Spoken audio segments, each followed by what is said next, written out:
Will there be a global recession, or are we already in a recessionary phase? Predicting a recession is difficult. We could get more clarity regarding this in the days to come. But there is obvious evidence that signals a looming recession. For example, you might have noticed these headlines. Giant corporations announce massive layoffs, and both World Bank and IMF are giving repeated warnings about the growing risk of global recession and emphasizing the continuing problem of inflation. The questions are, what rendered these profound economic challenges? How do policymakers combat these challenges? How you and I can persist calmly by protecting our wealth during these tough times? To survive this phase, we need to decipher the working of the global financial machine. And here is where we get intimidated by the complicated jargon in which they are often discussed, like recession, depression, inflation, so on and so forth. The global economic system is an enigma. Most of us do not understand the connection between inflation, recession, unemployment, interest rate changes, and their impact on equity markets. Instabilities in inflation and interest rates can give us insights into the health of the economy. But the concern over here is, what causes these instabilities? What happens when central banks raise interest rates? Why do they raise interest rates? What's the big deal with ascending interest rates? How it leads to lower wages and unemployment? Why can't the governments and central banks print more money and fix the mess? And more importantly, how do those decisions hit the stock markets? Ladies and gentlemen, welcome to the Delight of Wisdom. I'm Bhavya Neeraj, and in today's episode, I will try to explain the previously cited economic concerns and their impact on equity markets. Understanding those will help you to make better financial decisions. So let's begin.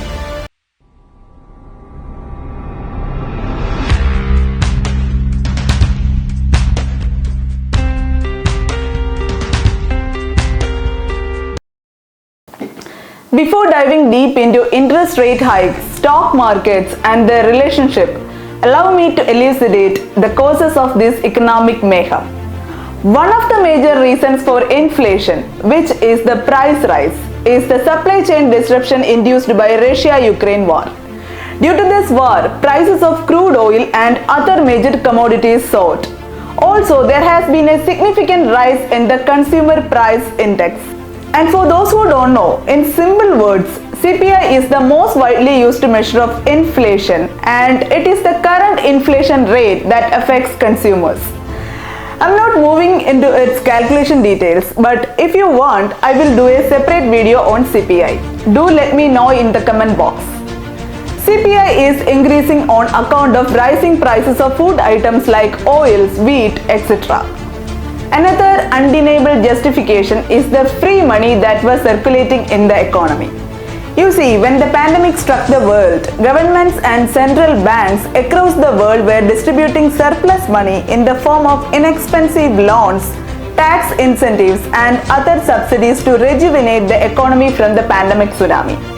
So people were inundated with money, and that leads to an increase in demand. When there is a lot of money and very few goods, prices of goods start rising.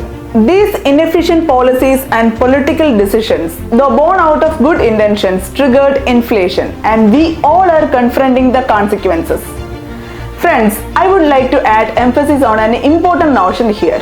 In severe economic jams like this, authorities can't print more money for rectifying the mess because it initiates inflation.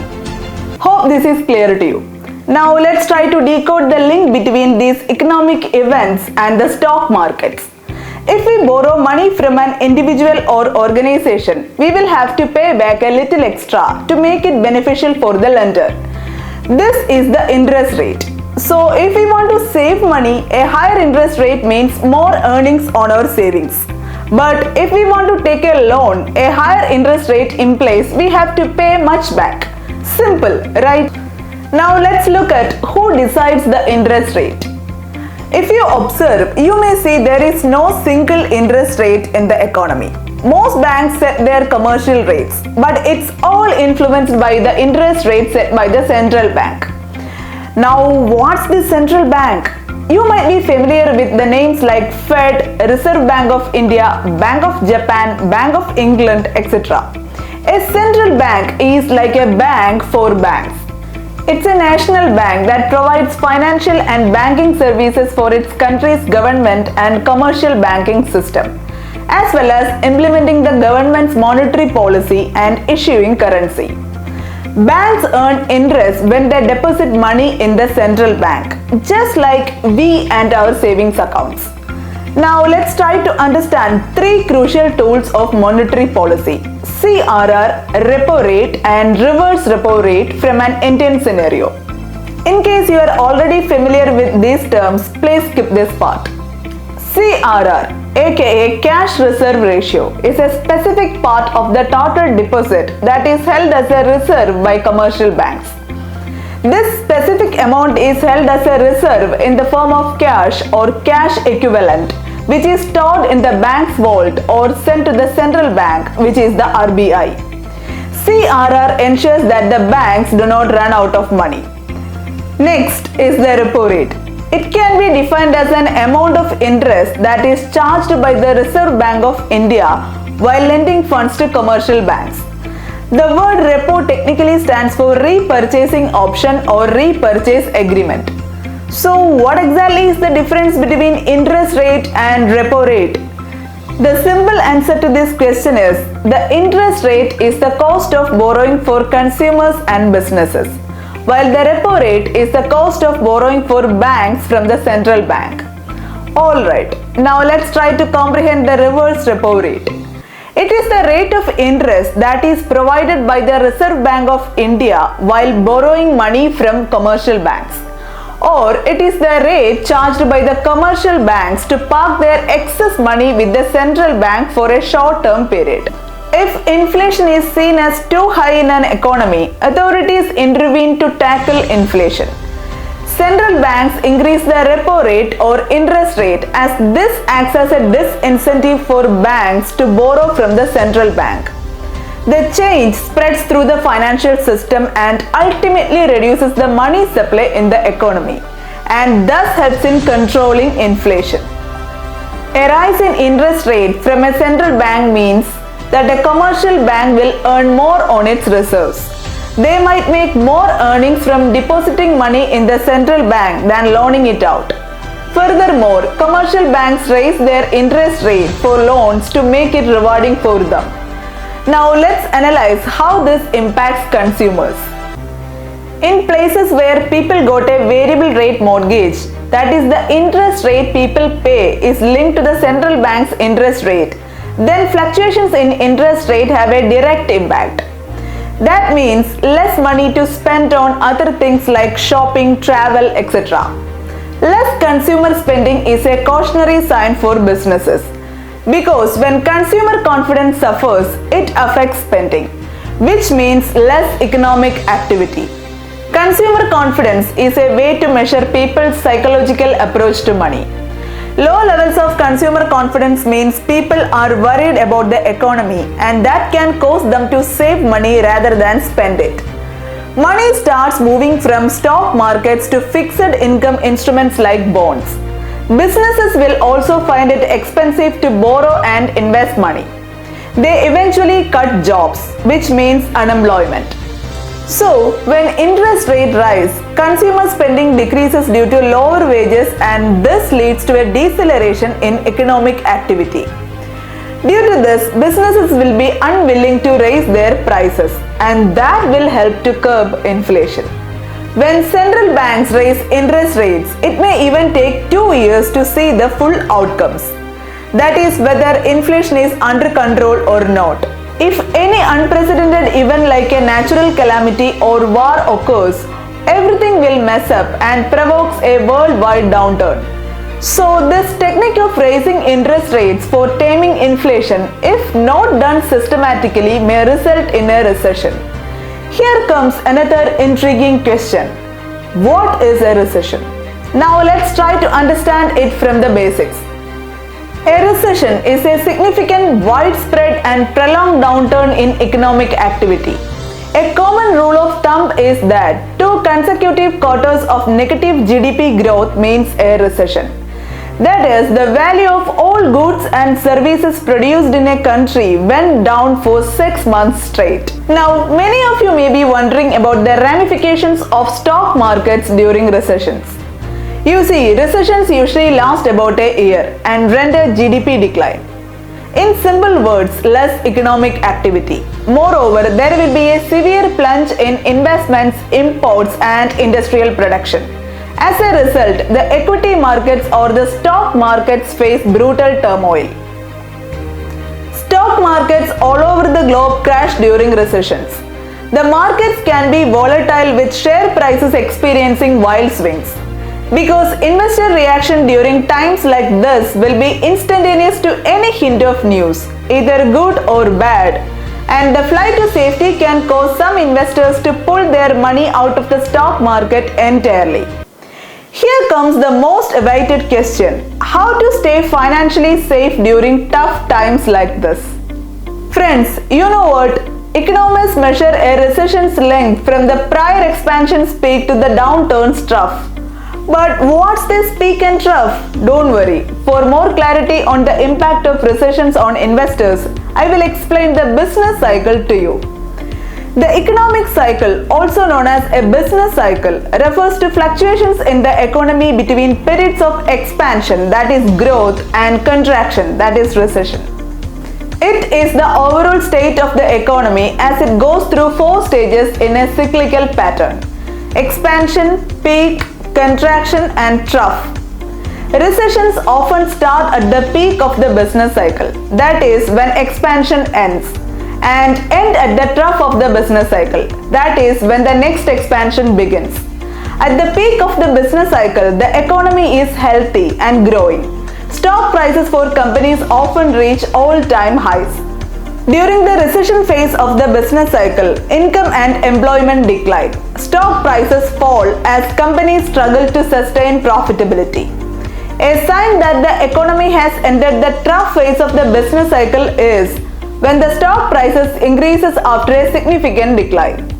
Friends, business cycle recovery begins when the recessionary vicious cycle reverses and becomes a virtuous cycle, with rising output triggering job gains, rising incomes, and increasing sales that feed back into a further rise in output.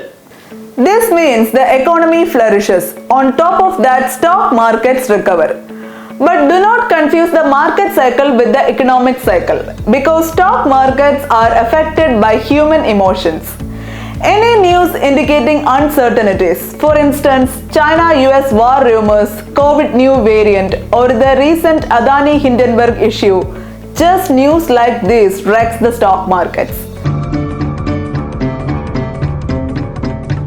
Of news of a new COVID variant. As a result, stocks fell and headed for their largest weekly drop in nearly 2 months today. $10 billion, then $47 billion, then $100 billion. The Adani Group's 7 listed companies have plummeted in market value after a report from short seller Hindenburg Research accused the conglomerate of wide-ranging fraud.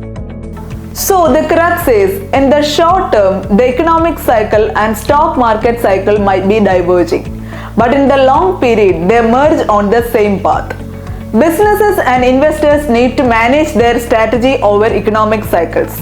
Not so much to control them, but to survive them and perhaps profit from them. For value investors and long-term investors, tough times like this are opportunities, like a sale at the local store, because they know short-term problems will barely be a blip on the chart over a 20 to 30-year horizon. Before ending the episode, I would like to share an important piece of evidence that justifies the point I try to convey. If we meticulously analyze history, stock markets almost always recuperate well from recessions. For instance, after correcting more than 50% during the 2008 Great Recession, the market recovered remarkably by more than 200% within the next 5-year time frame. Similar pattern to the past recessions too. 17 stock market crashes since 1870, in case you were actually keeping note and counting. So Emily, what did you find? Are there similarities this time to all those other times, and how do we climb out of this? Can we look to the past for a little guidance?